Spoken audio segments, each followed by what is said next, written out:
Thank you so much for joining the Dr. Whisperer podcast show. I am your host, Sharon Feckety, and you are here to listen to others talk about the business of medicine. Don't forget to subscribe, share it with somebody else that is in the business of medicine so we can all learn together. Thank you for being here and enjoy the show. Hi, everybody. We are here. We're Dr. Whispering today with my friend Jamie Spann, who, my goodness, is the business savvy physician consulting company, which I love because we have very similar lives in terms of our medical business consulting tenure. And I think it is fantastic to have a conversation with somebody who really understands the business of medicine right alongside of me. So welcome to the show, Jamie. Thank you. Thank you for having me. Yay. So I want to get started with, I know the story because I've talked to you before. We can thank our friend Ethan for putting us together. Yeah. Yay, Ethan. We love Thanks, Ethan. But I think it's really wonderful to let the audience know what made you decide to go into helping physicians navigate through the business of medicine.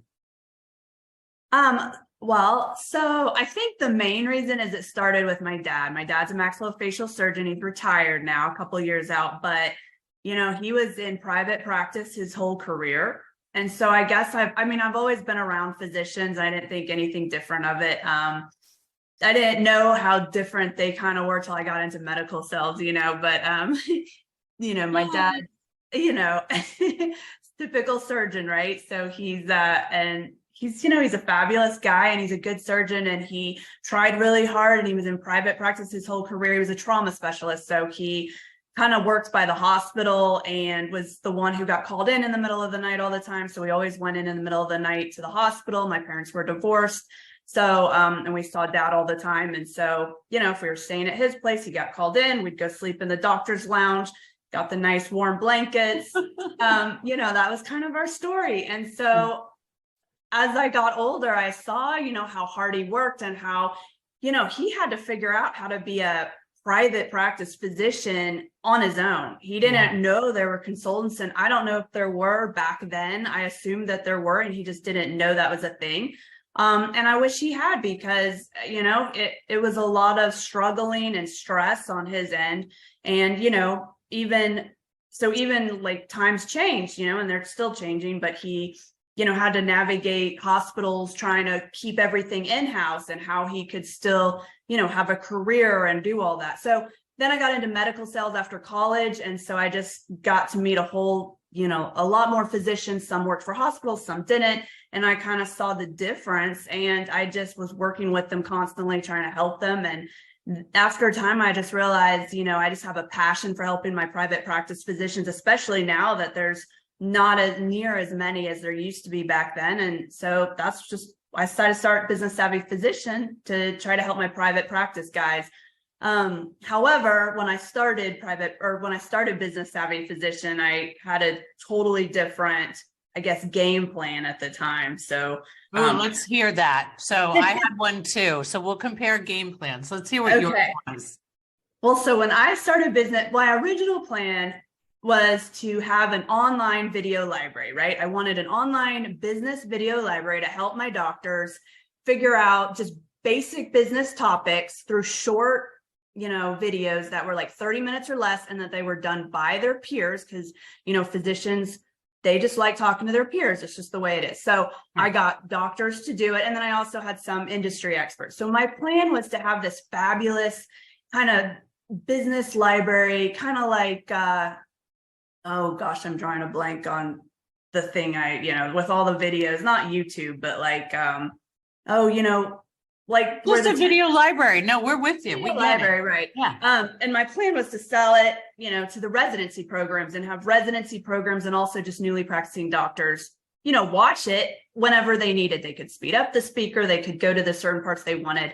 And so I spent a year creating these amazing videos, only to find like nobody watched them. Like I couldn't get residency programs to be interested in them.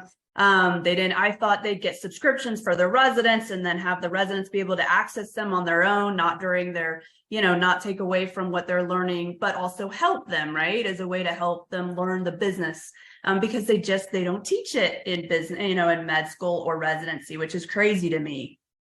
Because doctors who are in hospitals need it just as much as doctors in private practice. So anyway, I did that for a year, gave myself a year. And after a year, I wasn't getting anywhere and I just had to, pull the plug and pivot like most entrepreneurs, startup companies have to do. And that's just what I did. So I started consulting. What was yours?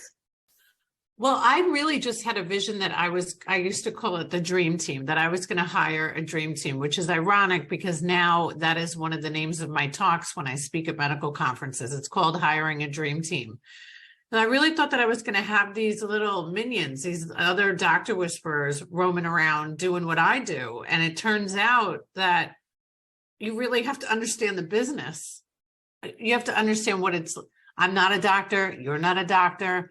But I certainly feel as close to understanding what they go through because I've run them. I've been friends with them. A doctor that I worked for did my wedding vows. I've been to the confirmation of my doctor's kids. And, so my whole career has been with physicians and I've been to the hospitals and I've heard the stories of going to the funerals and, the highs, the lows.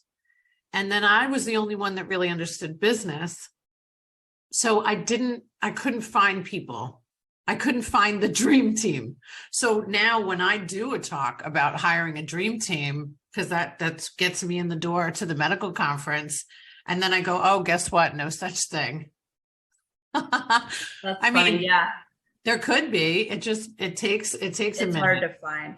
Yeah. I mean, especially if it's not, if it's your business, and the same with the doctor, if it's your business, nobody else is going to want it to succeed or be, do it as good as you because it's your business, right? Yeah. Unless somebody has equity within the business, they're never going to work as hard as you. Exactly. And nor should they. Right.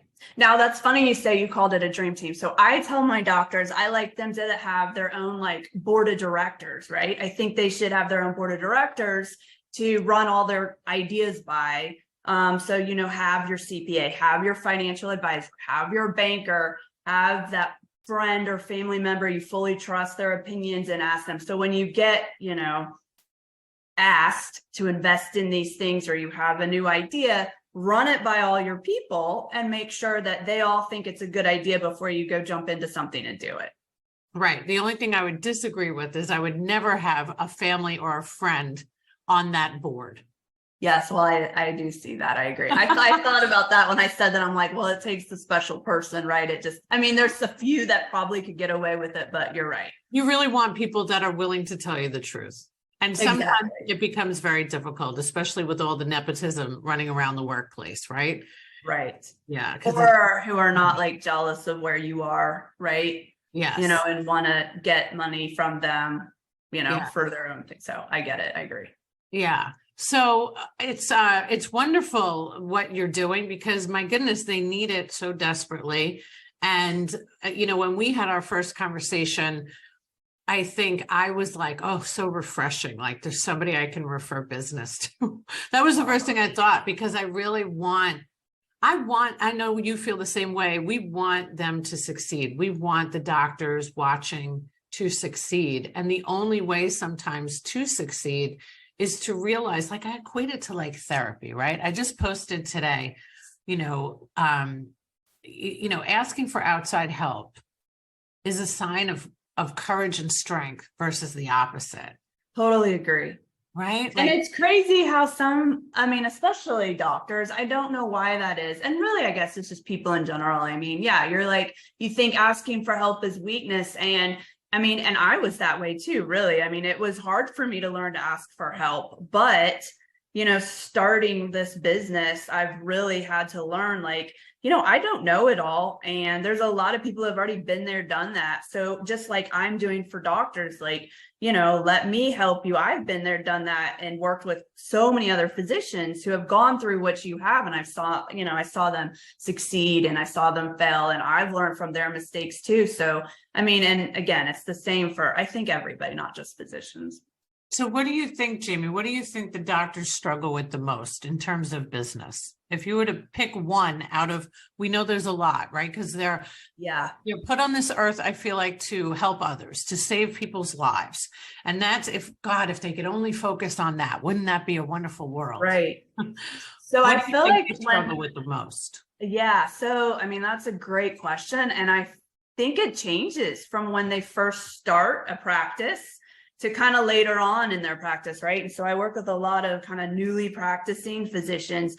And I think their biggest struggle is, not just obviously they've never had to deal with a business and how to run it, but I think a lot of it's managing staff, right? They don't know, like, the hiring and the firing. I think more so the firing, they have a hard time with. It's scary. They don't want to hurt, especially women.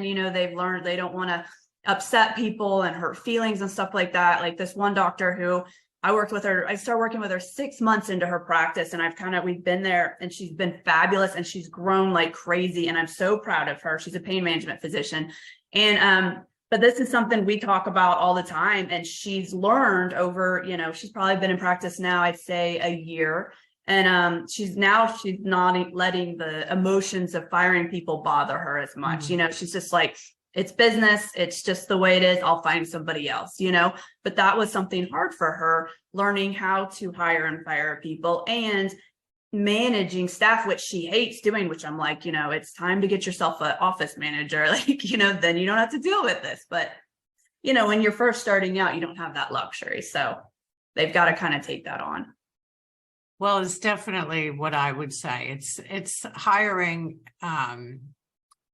coaching, and creating an environment where your team wants to be there, I think, is the most difficult. I think that because of what you just said, there's an opportunity for everybody within a practice to create a place where it is patient-centric, right? If we're all focused on one mission, and that is to help the patient, then most of them will succeed. If they started thinking, I'm going to go in it so I can make the most money, or I'm going to go in it so I can open 9 more offices, or whatever it is, that usually doesn't work. But if you start it knowing that you need a team around you, like you need Jamie A to help you start, because there's so many things they don't think about, right? Let's go through some of the things they don't think about. I've got one that I was just going to say that goes off with what you're saying. Like when you're talking about team unity, something that they don't think that they need to do that is huge early on, having, monthly team meetings with your whole staff, like have it during lunch, have just a short 30-minute, like what's working right now, what's not. And then also have like team bonding things, maybe, once a quarter, once every other quarter, something to where it takes everybody outside of the practice and like get to know each other and like just, feel like you're a team, right? Because if your team's happy and you're taking good care of them, like they're going to want the best for you, and they're going to love you, and they want you to succeed. How about just asking them how they're doing? Yeah, that's another one. Monthly meetings are fantastic. I am all about it. But how about every day? Hi, how are you today, Jamie? Yeah, and bring them in individually sometimes and take them to the side and just say, but hey, really, let's stop for a going? second. Let's really help these people understand how important this is. Yeah, the amount of people that as well as I do, that don't get thanked, don't get acknowledged. I mean, I've had doctors text me, they go right into, I need this. Hello, Sharon. How are you today? Treat me like a human being, and I am going to be way better. I'm going to be a more effective employee. I'm going to be a more engaged employee. I'm going to care more about you if you care about me. So the first thing is to ask people how they are, especially today, right, Jamie? Like in this world that we're living in, and everybody is so effed up and mental health, and people are scared. Sunday night is like the scariest night of their lives because they hate where they're working. That's just the truth. Yeah, which is sad, right? I mean, I love what I do. Like I get upset, I get excited waking up on Sunday or knowing Sunday. You like, can tomorrow's leave, gonna Jamie. start. Huh? Because you can leave. I know. Well, and it's my business, right? So I work my hours, and that's why the private practice physicians kind of can get that. Like they can take, if they just need to take some time off and like go on vacation, they can to some degree, right? Although then it's stressful because you're leaving, and if you're not there working, so that's like a whole nother thing, right? But yeah, I mean, I think that the fact that most of these doctors, as you well know, and I will be the truth slayer because I'm not trying to recruit any more doctors to help me or to grow my business. I am a podcast host and a speaker. So I'm not doing that on a daily basis anymore. But what I used to be really disappointed about was how little they wanted to spend on building the team to getting the right people. Like you just said, Jamie, that person needs a practice manager. Like you've known that since the get. You know that the level of stress would disappear, that the ability for them to spend more time doing the things that they love would happen. But it's hard for them to understand that even you know better than them. yeah, We're not talking about this one in particular. So if you're watching or listening, we're very proud of all the growth that you've had in your practice. right. Disclaimer. She's like, I know I need to do it, so it's a thing. But anyway, we'll get there. But it's very hard. But today, Jamie, right? People can hire virtual assistants. There's so many different ways of people managing their practices, and you being somebody that could help them navigate through that is just tremendous. So all right, so we covered the team. What do you think is next? What do you think is the next thing that doctors really struggle with in building a business? So I would say pivoting, like knowing when to pivot, and it's okay to pivot. I think some don't realize that you need to pivot.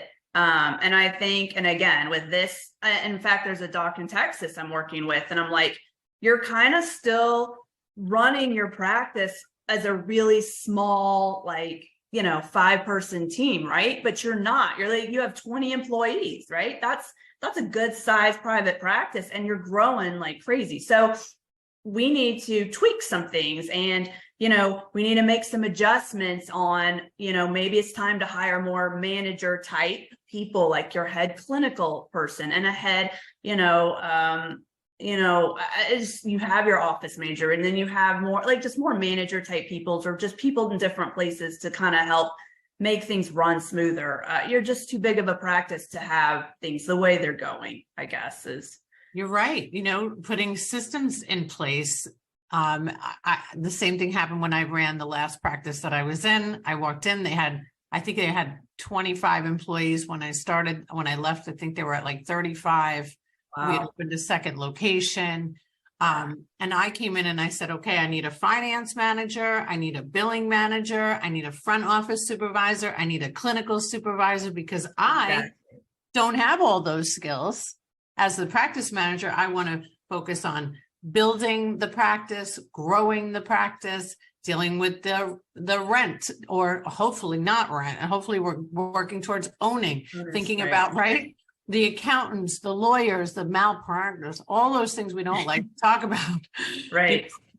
So I think that it's really vital that we take that opportunity, like you give them, to almost like zoom out a little bit and say, hey, let's look at what's working and what's not working. Every doctor listening or watching knows that your traditional insurance only goes so far. Your malpractice only goes so far. So there's real risks that can actually keep you up at night. You know that. I know that. I've watched you stressed out the next day from all of these insurance issues. Well, SRA 831B admin helps you mitigate these risks and lower your tax liability by putting money into a vehicle that is tax advantage to self-insure risks that fall out of your traditional property and casualty insurance. I would not have them as a sponsor if I did not believe 100% that they can actually help you. So to find out more information, please check out the website that is in the show notes. Contact them today. I promise you won't regret it. What do you find that the doctors, well, I know the answers. I'm asking you for the audience. What do you find that the doctors enjoy doing the most? Most in regards to what? Like, I mean, you mean practicing and seeing patients? Yes. Like that's the answer, right? That's what they enjoy, right? That's what they were trained to do, right? What do you think that they enjoy the least? Managing staff. Right. So if you're hearing that from two consultants, anybody, doctors that might be listening or watching, that is the first thing that you take care of. What do I have to do to avoid ever having to hire or fire a team member? It's that simple. We wish it was that simple, right, Jamie? Right. That'd be nice. That'd be nice. That's an investment that they, I always tell docs, it's like, I said, picture me like with this bag of money and I have literally just take a lighter underneath it and light it on fire. That's what you're doing when you don't have that. Right. Well, I mean, it puts stress on the doctor that they don't want to deal with. It's time that they're mentally thinking through like some of these issues that they don't have to do that. Like instead of focusing on all that stuff, that shit you don't want to do, focus on the stuff you enjoy doing and let the office manager just kind of deal with just staff in general. They're going to have issues. They're going to have people who don't necessarily get along. You don't want to deal with that shit, Mm-hmm. Instead, they run and hide in their office. They're like, I'm busy. I don't want to talk about it. So then they avoid it. And so then it just gets worse, It So, festers. Yeah. Festers like a fungus, Jamie. Right. Yeah. You have a fungus among us, doctor. You need to fix it. They do not like conflict. Oh my goodness. You know, it is so ironic though, Jamie, that you say that. It's like, that is the thread that keeps weaving through this fabric of healthcare, is that doctors don't like confrontation. It makes perfect sense to us because we realize doctors went to medical school to learn how to help patients and heal patients. Help and heal does not sound like confront. It sounds like ignore the problem. Yeah. They're like, I want to recommend what I want to recommend to you. This is what I think's best for you. And then you can take it or leave it, go get a second opinion if you disagree, whatever. Like that, I shared my piece. That's it. Right. Now, what are your thoughts about how they do marketing and growing the practice? I would say that's another area that most don't realize what they need to do. 100%. Right. Like that's a huge, and you don't have to spend thousands and thousands of dollars, especially early on in your practice when it comes to like marketing. It's not about doing that and necessarily getting the SEO and spending thousands of money on that. Like there's a lot of things that you could still work on your SEO that's a lot cheaper. There's a lot of things that you could, do within your own practice and just promote once in a while on social media. I mean, people look at social media. They want to make sure they can find you. You need to have your positive reviews. That way, people who are looking for doctors, they look at that stuff. And I don't think doctors truly understand that. Some are like, I don't care about that. But patients do. They just do. That's how I chose my last doctor. I just read the reviews. Exactly. So many do that. I mean, it's just a highly rated physician, like 4.5 star or more. Like those are the ones that people will look at just as much as somebody who's getting a referral from, a friend. I mean, it goes on the same, like it's weighted the same, Well, yeah, I mean, and I think that what you said is so important because it can be very overwhelming for them to think about where they have to spend money. And God knows that they have not thought that whole thing through about it actually takes money to open a business, grow a business. You need capital, you need loans, you need the right financial team. So everybody just listen to the sponsor of this this podcast today so you could learn more about that. But it is so true that there are easy ways to do it, right? Like Jamie, you know, especially in what you were doing in sales, medical sales prior, right? Like Yeah. you had to show up to these offices and sell. And I'm sure miserable Mary greeted you at the door. Yes, those were fun. But I don't know.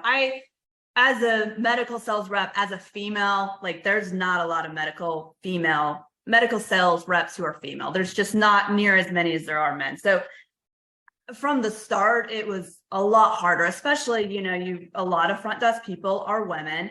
They just don't like you as much, they find fault. So, I've had to learn how to navigate that early on, but I think that's only helped me later on. And in fact, so I, would wear scrubs all the time because that's what they were wearing. And you look more like them and you're not trying to be fancy. You're just trying to be just like them. Like I relate to them just as much as I do to the physicians. And as a medical rep, you have to be able to talk to everybody. You just do.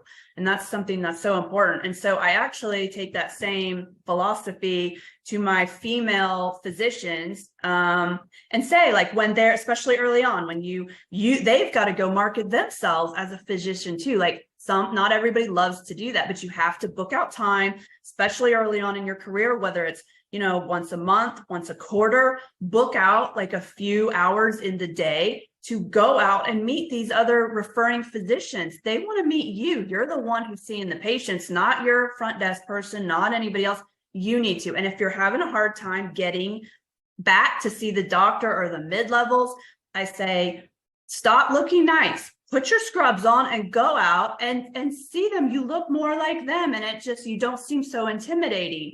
And I'm telling you, like this, physician, my pain management doc, she did that and she got farther doing that. You have to immerse yourself in your communities too, doctor. Yes. You have to know who everybody is. Other businesses will refer you if they like you, but if they don't know you and they haven't met you in person, you're losing this organic type of low-hanging fruit that you could use to capitalize on to grow your business, to get people 100%. to know about you, get referrals in. Social media is a no-brainer. Everybody has to do it. It's free. If you're doing it yourself or you hire a company to do it, there is a tremendous amount of, everybody's looking at social media today. They just are. They really are. I mean, you've got to be on. You don't have to post now, if you're a med spa, yes, you need to post a bunch. If you're a specialty physician or whatever, you don't have to post tons, but you have to post some, right? Highlight staff, highlight your physicians, your mid-levels, talk about, questions patients ask, write a little post and a tip of the day, whatever, anything like that. I mean, we have tons of ideas, consultants and marketing people to help you. So just things like that do make a big difference. But like you said, getting out in your community, going to events, meeting the businesses around you. I mean, the Chamber of Commerce, most people have those. That's a great way to let people know who you are and let them kind of support you. They do a ribbon cutting. They get exactly. I mean, that's huge. And they talk about you for that. Like, it's worth the money. You get butts and seats. So if you want a community to help you, you have to be a part of the community. It's not, you have to think more about what you can give versus what you can take. Exactly. 100%. So what else can we encourage these? So what has been I know already, right? Because I've been a consultant for a long time, and I know my pitch is always, I was interviewing a doctor the other day and he said, well, what doctors can I refer you to? And I said, please don't refer any of them to me. And the reason is, if a doctor does not know they need help, I don't want anything to do with them. Yeah. I can't sell I can't force somebody to understand that they need help. They have to want it. This is the same for your own mental health therapy, and it is for your business. If you think that you have all the answers, then you probably shouldn't be in business yourself, right? Because we need the accountant, we need the lawyer, you need a team of experts around you, like you mentioned before. So what do you think it is like? What have you come across, Jamie, in your own consulting business that you find has been like this disconnect of like, what is that roadblock for them?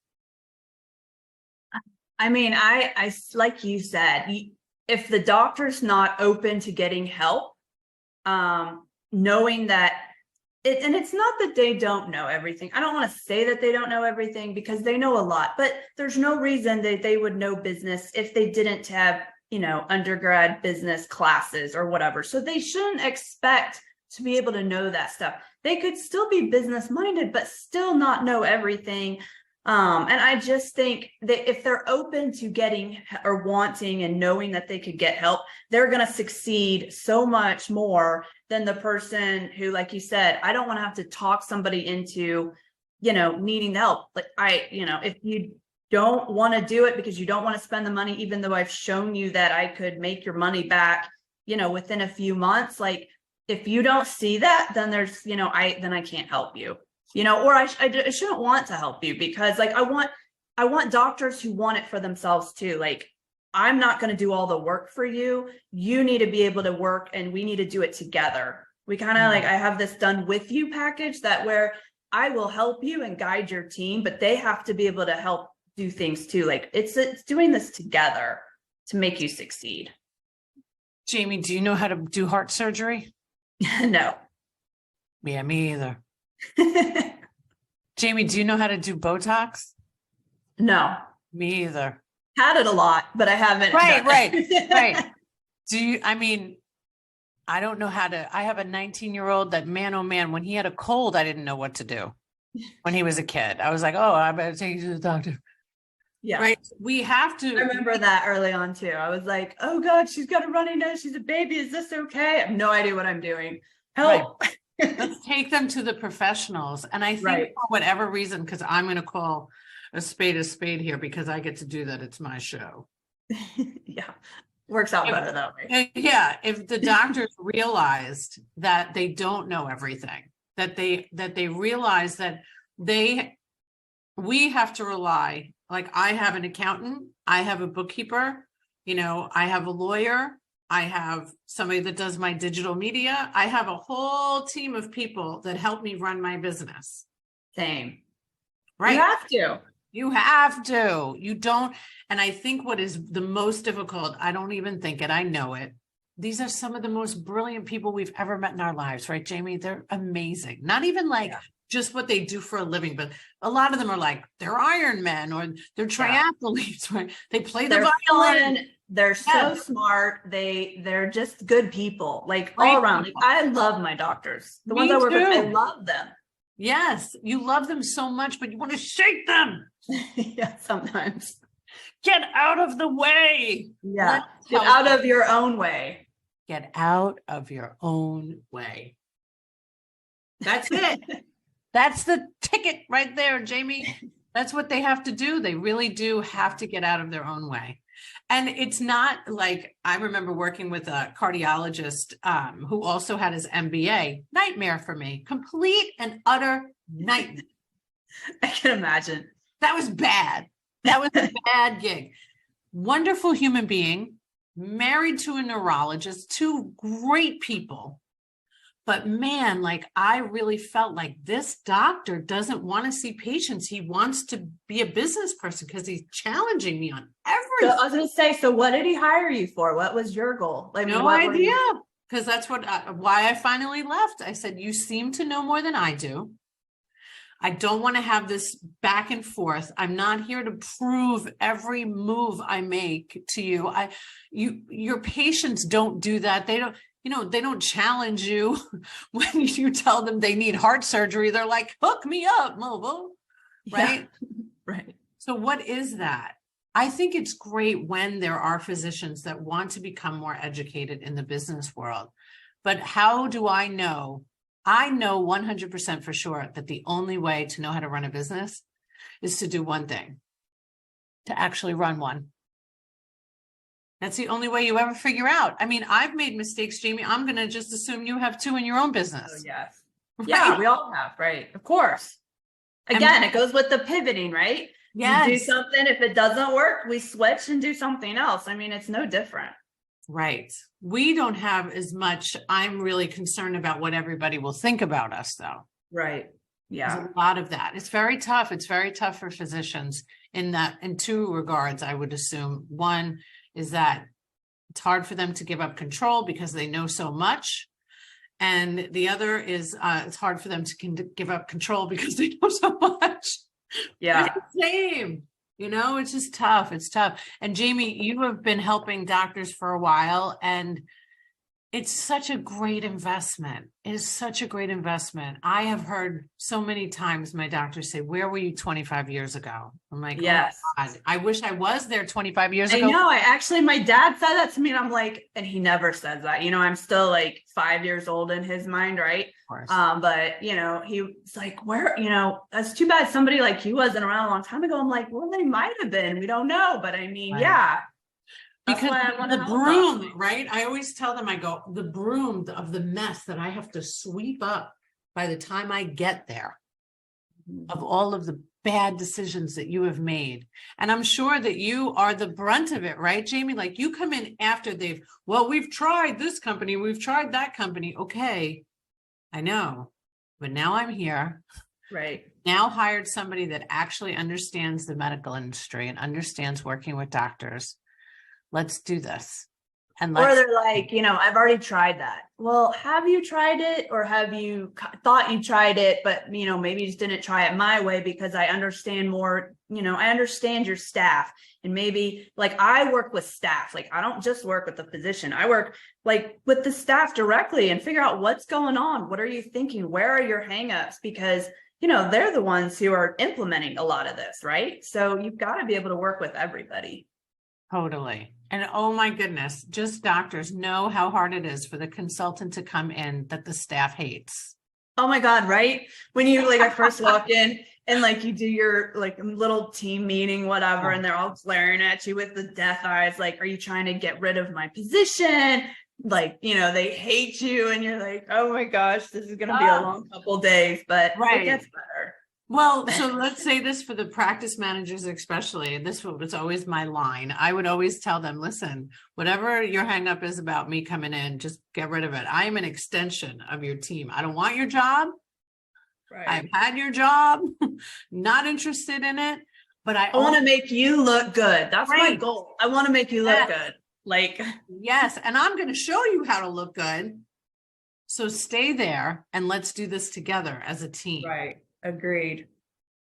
Yeah, I said that to an esthetician I was working with. Same thing. I'm like, I have no desire to do what you do. Trust me. I just want to make you look fabulous. I want to get you more patients. I want to increase your revenue that you're bringing in. So let's do this together. I want you to kill it. Right. Yes. Yeah. Well, that's why we go into this business, because we actually want to help. So we have to do the little dance. We have to tell everybody that we love their shoes, or whatever it is that we have to do to make everybody in there our friends, which seems so ridiculous at this stage. We're just there to help. Nobody that's in a consulting role wants the job inside of the practice. They want to really help. So I think what you're doing is fantastic. Everything about how to reach Jamie is in the show notes, all the links. I would highly recommend, if you are starting a business, doctor or nurse practitioner or esthetician, and you have never done it before, save yourself from lighting up a bag of money today. Right. Keep that visual of the right. I know, and it's so refreshing to be able to talk to you too, somebody who just gets it, another consultant who just gets what you're going through and understands, and just validates, you have these same issues I do. It's just nice that I'm not alone sometimes, You are not alone. I'm here. Yeah. That'd probably be, Alyssa will probably take that thumbnail of me singing and put it on the clip there. But we need to have some fun too, because, we're not in business anymore to just get a paycheck. Let's do what we love. And in order to do what you love, you have to hire people that can really help you. So I would highly recommend everybody checking out Jamie's business and starting it off on a good foot, especially you female physicians. We want you guys to succeed. Yes, we want you to kill it for sure. Yes. Thanks for being here, Jamie. Thank you so much. I appreciate it. Don't forget to mitigate risk. Visit 831b.com for more information.